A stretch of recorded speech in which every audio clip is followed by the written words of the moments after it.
एकदा एक गाढव आणि वाघ यांच्यात भांडण झालं. गाढव म्हणाला गवत निळं आहे, वाघ म्हणाला नाही रे, गवत हिरवा असतं. दोघं सतत भांडत राहिले आणि शेवटी जंगलाच्या राजाकडे जातात, सिंहाजवळ. गाढव सिंहाला म्हणाला, बघा महाराज, हा माझ्याशी भांडतोय. मी म्हणतो गवत निळं आहे, पण हा मानतच नाही. आता तुम्हीच सांगा कोण बरोबर आहे. सिंह म्हणाला, गाढव अगदी बरोबर आहे, गवत निळच आहे. हे ऐकून गाढव आनंदाने उड्या मारत गेला. थोड्या वेळाने गाढव परत आला आणि म्हणाला, महाराज, मी तर जिंकलो, पण या वाघानं माझा वेळ वाया घालवला, त्याला शिक्षा द्या. सिंह म्हणाला, हो, तो अगदी बरोबर आहे, वाघाला शिक्षा मिळायलाच हवी. सिंह म्हणाला, वाघा, पुढचे 3 दिवस तुला पूर्ण शांत राहायचं आहे, हीच तुझी शिक्षा. गाढव हे ऐकून एवढं खुश झाला की आनंदात ओरडत पळाला. त्याच्या गेल्यानंतर वाघ सिंहाला म्हणाला, महाराज, तुम्हाला माहित आहे गवत हिरवा आहे आणि मला सुद्धा माहित आहे गवत हिरवा आहे, मग तुम्ही गाढवाचं म्हणणं कसं खरं मानलात? सिंह शांतपणे म्हणाला, गवत हिरवा आहे हे मला सुद्धा माहित आहे आणि हे तुला सुद्धा माहित आहे. प्रश्न हा होता की तू गाढवासोबत भांडलास का, आणि म्हणूनच तुला ही शिक्षा मिळाली आहे. ज्याला सत्य समजत नाही त्याच्यासोबत वाद घालणं हेच तुझी चूक आहे. जो गाढवासोबत भांडतो तो स्वतः सर्वात मोठा गाढव ठरतो. या गोष्टीचा अर्थ एवढाच आहे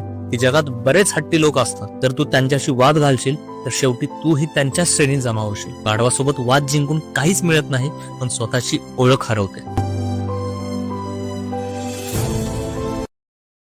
Download ShareChat.